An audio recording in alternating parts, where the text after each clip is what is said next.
इसी बीच रुक करेंगे एक और बड़ी खबर की ओर, चूंकि देहरादून से ही जुड़ी हुई रहेगी। दरअसल समान नागरिक सहायता की रिपोर्ट अब जारी होने वाली है। रिपोर्ट आज आम लोगों के लिए उपलब्ध हो सकेगी। सरकार पब्लिक डोमेन में ये रिपोर्ट उपलब्ध कराएगी। यूसीसी का ड्राफ्ट तैयार करने के लिए दरअसल एक कमेटी बनाई गई थी। सरकार ने 27 मई 2022 को ये कमेटी बनाई थी और अब कमेटी ने 2.33 लाख लोगों से यूसीसी पर सुझाव लिए हैं और ये रिपोर्ट अब आज आम जन के लिए उपलब्ध हो जाएगी। सरकार पब्लिक डोमेन में ये रिपोर्ट उपलब्ध कराएगी। यूसीसी का ड्राफ्ट तैयार करने के लिए सरकार ने 27 मई 2022 को दरअसल एक कमेटी बनाई थी और इस कमेटी ने 2.33 लाख लोगों से यूसीसी पर सुझाव लिए, जिसके बाद एक रिपोर्ट तैयार की गई और ये रिपोर्ट अब आम जन के लिए उपलब्ध हो सकेगी। ज्यादा जानकारी लेंगे सहयोगी सोनू, लगातार हमारे साथ बने हुए हैं। सोनू, कल भी इस मुद्दे पर चर्चा की गई थी कि यूसीसी लागू करने वाला उत्तराखंड पहला राज्य होगा और अब रिपोर्ट भी बन चुकी है। रिपोर्ट ये कहा जा रहा है कि आम लोगों के लिए पेश हो जाएगी जल्द ही।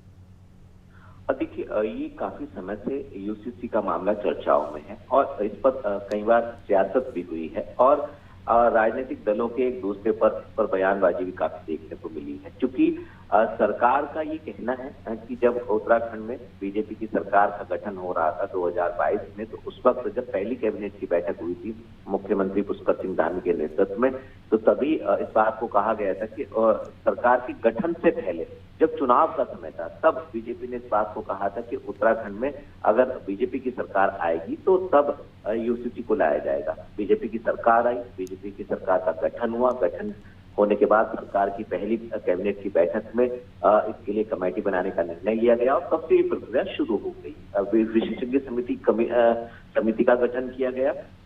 इसमें रिटायर्ड जस्टिस हैं रजना देसाई और उत्तराखंड के पूर्व मुख्य सचिव हैं और कई जो हैं वो इसमें मेंबर भी हैं। तो लगातार इन्होंने इसका ड्राफ्ट तैयार किया। ड्राफ्ट का जब प्रारूप तैयार हो गया फौरी तौर पर, तो इसको विधानसभा के पटल पर रखा गया। विधानसभा के सत्र के दौरान इसको पारित किया गया। उसके बाद फिर राज्यपाल के माध्यम से राष्ट्रपति को भेजा गया और राष्ट्रपति ने भी अपनी स्वीकृति प्रदान कर दी और अब इसको लागू करने की बात कही जा रही है। क्योंकि इसके जो नियमावली है, ये जो अनुच्छेद हैं, कौन कौन सी धाराओं में क्या क्या प्रावधान किए जाएंगे, किस तरह से दंडात्मक कार्रवाई की जाएगी, इसका जो प्रारूप है वो तैयार किया जा रहा है। तकरीबन जो हमें जानकारी है वो 85% से लेकर 90% तक इसकी नियमावली तैयार हो चुकी है।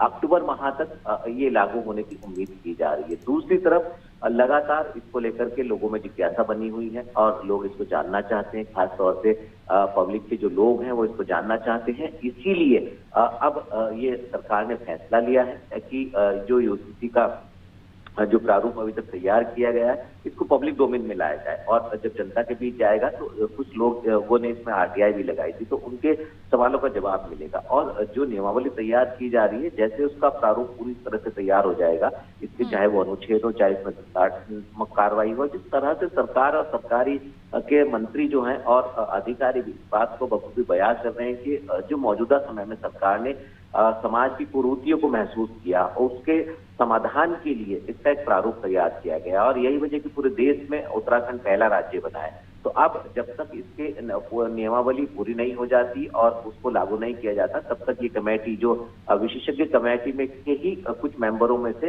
एक और कमेटी इसको इम्प्लीमेंट करने के लिए बनाई गई थी। तो वो एक तरफ नियमावली बना रही है, दूसरी तरफ इसको पब्लिक डोमेन में आज जारी कर बिल्कुल सोनू, और इंतजार भी रहेगा इस रिपोर्ट का, जब ये रिपोर्ट आमजन के लिए पेश होगी और उससे भी बड़ा इंतजार कि आखिरकार कब धरातल पर ये कानून लागू होगा। बहुत शुक्रिया आपका जानकारी साझा करने के लिए।